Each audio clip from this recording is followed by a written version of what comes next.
The story of Byzantine infantry is not one of sudden creation, but of a long, intricate evolution, shaped by the relentless pressures of a world in constant turmoil. The Eastern Roman Empire, later known as Byzantium, faced an unending barrage of threats from every direction: barbarian invasions, Persian assaults, Arab conquests, nomadic raids, and later Crusader and Ottoman sieges.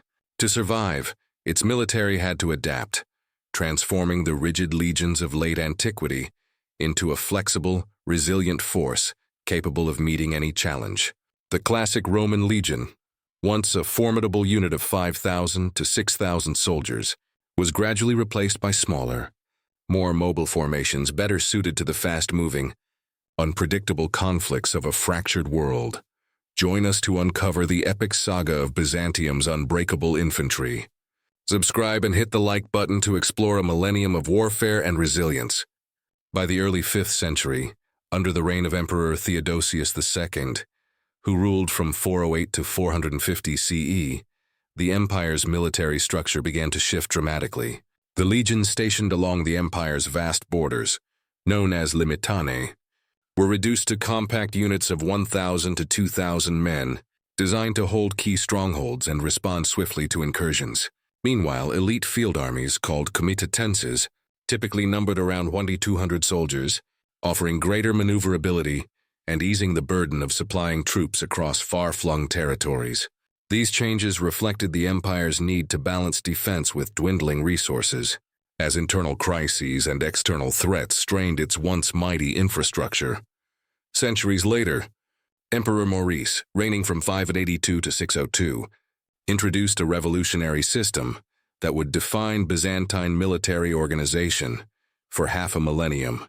Known as the theme system, it merged military and administrative functions into regional districts called themes, each governed by a strategos, a general who wielded both civil and military authority.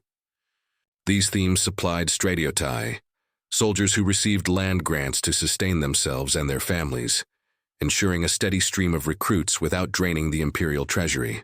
Historian Warren Treadgold estimates that by the mid-9th century, the Byzantine army numbered approximately 120,000 men, with around 80,000 drawn from these theme-based forces, a testament to the system's efficiency in mobilizing the empire's resources.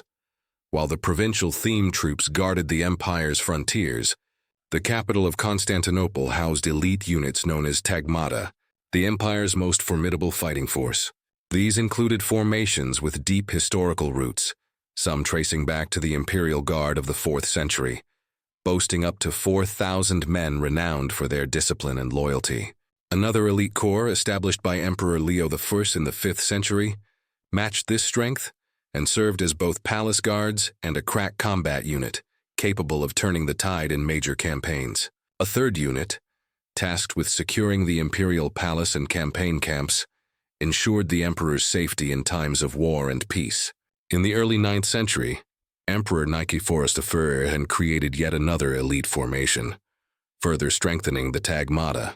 Together, these units, totaling between 16,000 and 18,000 men, formed the heart of the empire's military might, participating in nearly every significant campaign.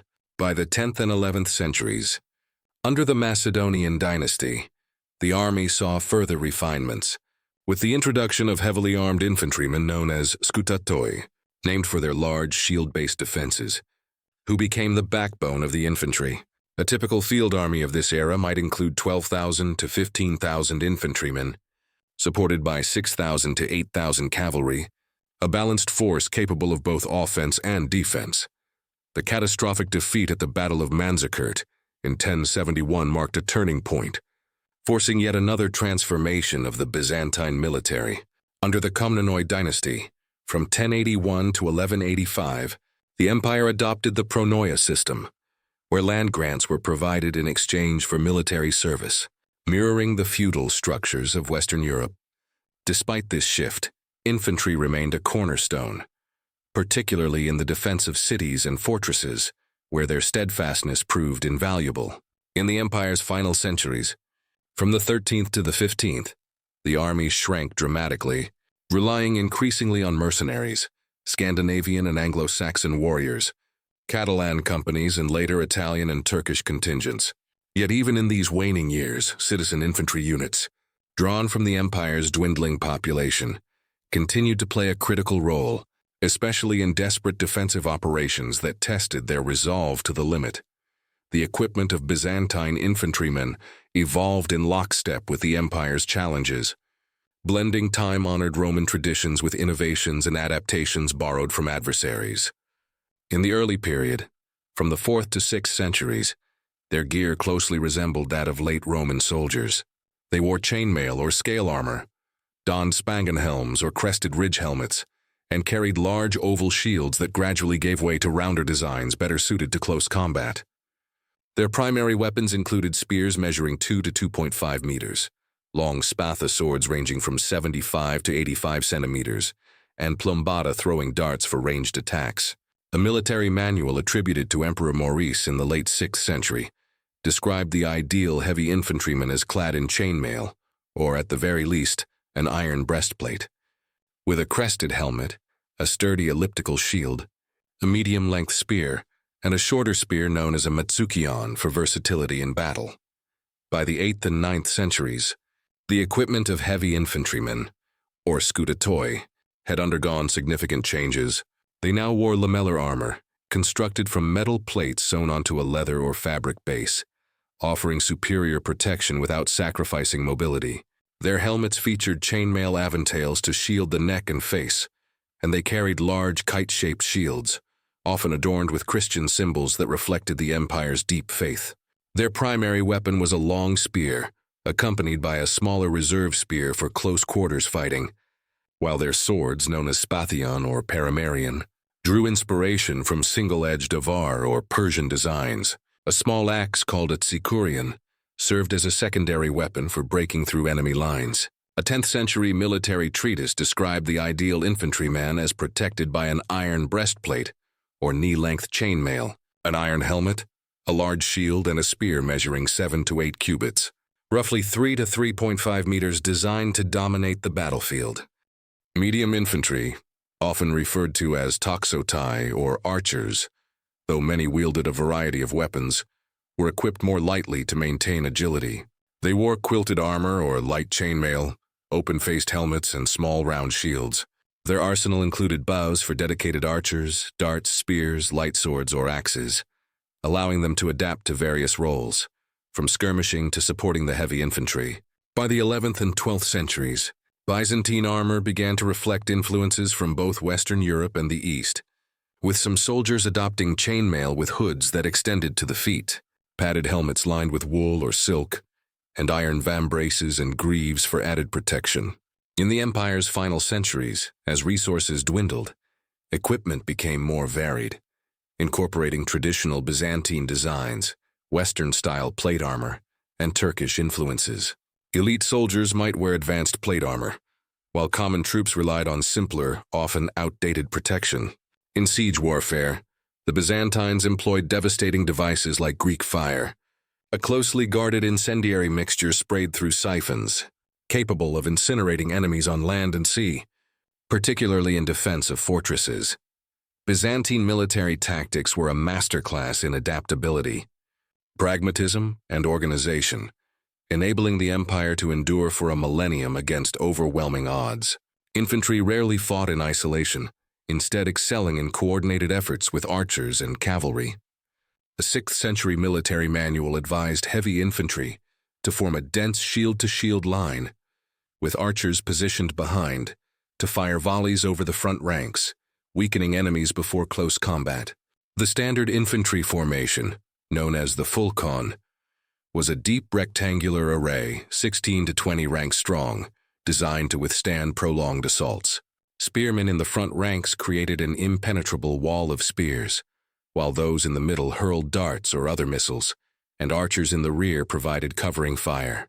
This formation could swiftly transform into a defensive phoulkon, where the front ranks knelt to create a denser barrier of shields and spears, perfectly suited to repel cavalry charges against nomadic foes like the Pechenegs, Cumans, or later Mongols who relied on archery and swift cavalry.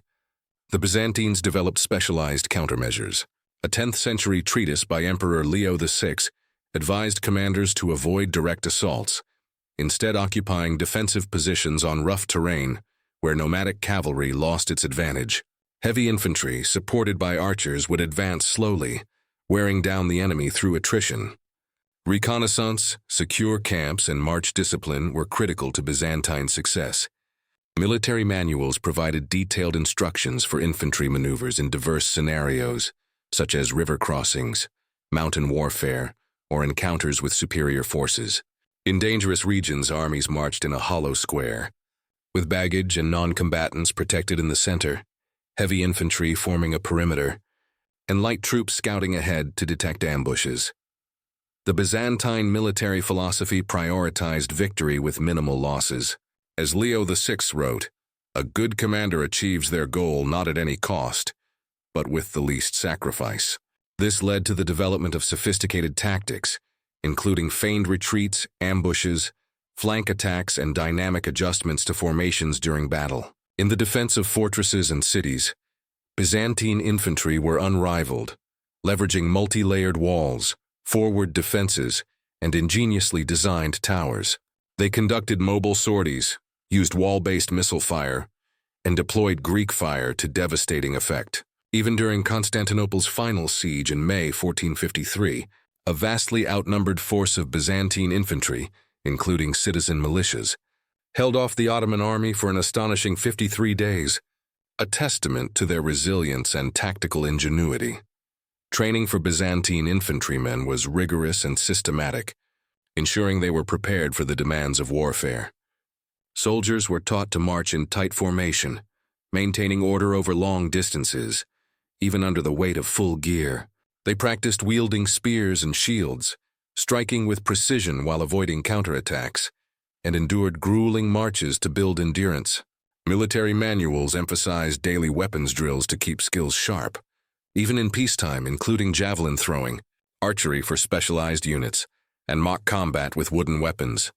Elite infantry units, often serving as imperial guards and shock troops, were the pride of the Byzantine army, distinguished by their superior equipment, training, and status. One of the oldest such corps, established by Emperor Leo I in the 5th century, began with just 300 warriors from the mountains of Asia Minor, but grew to 4,000. Initially tasked with guarding the emperor and policing Constantinople, they evolved into a formidable field force, participating in major campaigns. Another elite unit, founded by Constantine the Great as a cavalry guard, transitioned into an infantry force by the 6th and 7th centuries, numbering up to 4,000 and serving as the emperor's ceremonial protectors, though their combat role diminished over time. A third corps, also around 4,000 strong, was responsible for securing the imperial palace and campaign camps, with its commander holding a prestigious position in the military hierarchy. The most iconic elite unit of later Byzantium was the Varangian Guard, established around 988 by Emperor Basil II, with warriors sent by Kiev's Prince Vladimir. Initially composed of Rus, it later included Scandinavians, and, after the Norman conquest of England in 1066, Anglo-Saxons fleeing their homeland. These towering warriors, renowned for their physical strength and fearlessness, wielded massive two-handed Danish axes and tall shields. Chronicler Anna Komnena described them as carrying swords on their shoulders and iron axes in hand, a striking image of their formidable presence. Numbering around 3,000 in the 13th and 14th centuries, the Varangians were fanatically loyal, sworn to defend the emperor to the death. Their courage was immortalized at the Battle of Barrow in 1122, where the entire guard perished protecting Emperor John II Komnenos. They remained a symbol of unwavering loyalty until Constantinople's fall in 1453, though their numbers had dwindled significantly by then.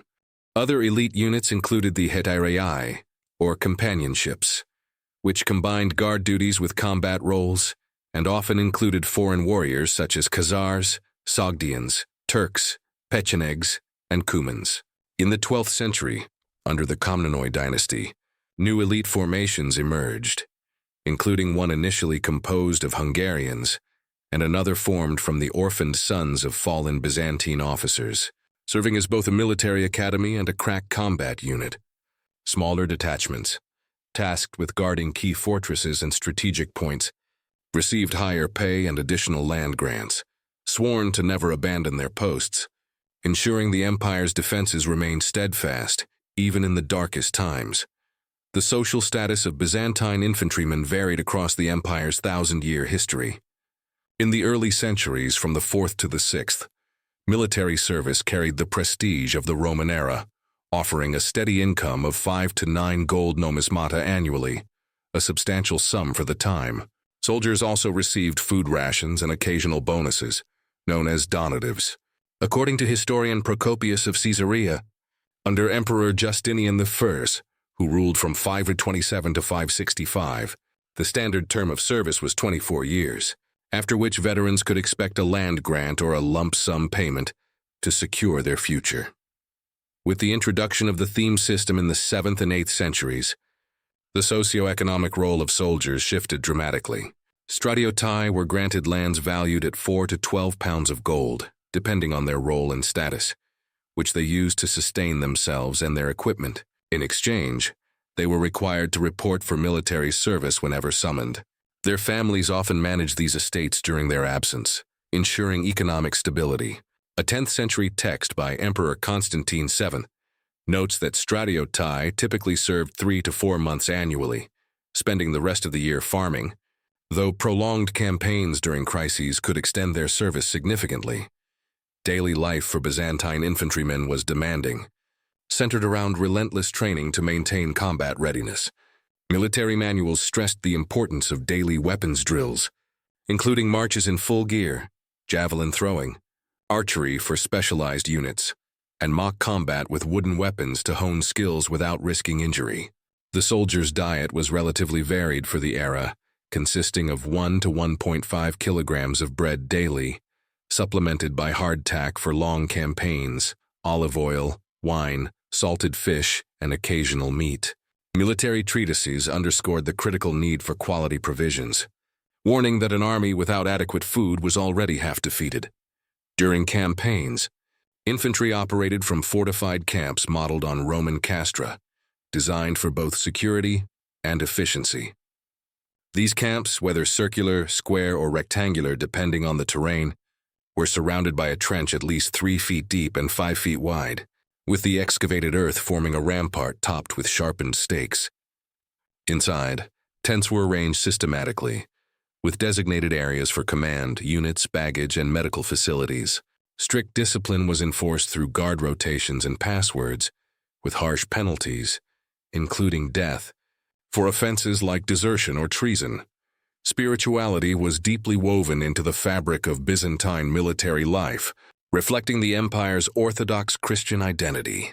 Before battles, soldiers participated in prayers led by priests who accompanied the army, often carrying venerated icons of warrior saints like Saint George, Saint Demetrius, or Saint Theodore Stratoletes.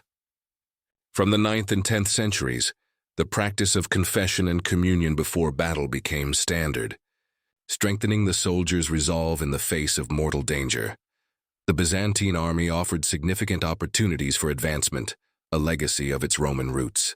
Some soldiers rose from humble stratiotai to high command, or even to the imperial throne, as seen in the cases of emperors like Justin Frere Phocas or Leo III. The rank system was intricate, with a clear hierarchy from leaders of 10 to commanders of entire themes or tagmata, providing a structured path for ambitious soldiers to climb. After the defeat at Manzikert in 1071, the theme system began to decline, and mercenaries became increasingly prominent. Under the komnenoi, the pronoia system, resembling Western feudalism, saw landholders favor cavalry service, while infantry was often recruited from peasants or hired foreigners. In the empire's final centuries, from the 13th to the 15th, the infantry was largely composed of urban militias and peasants, supplemented by professional mercenaries like Catalans, Genoese, or Venetians. Yet, during the final siege of Constantinople in 1453, it was the citizen militias, standing shoulder to shoulder with seasoned warriors, who manned the walls, embodying the enduring spirit of Byzantium's steel wall.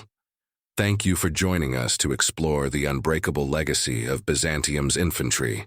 Subscribe now and like this video to uncover more epic tales of resilience and valor.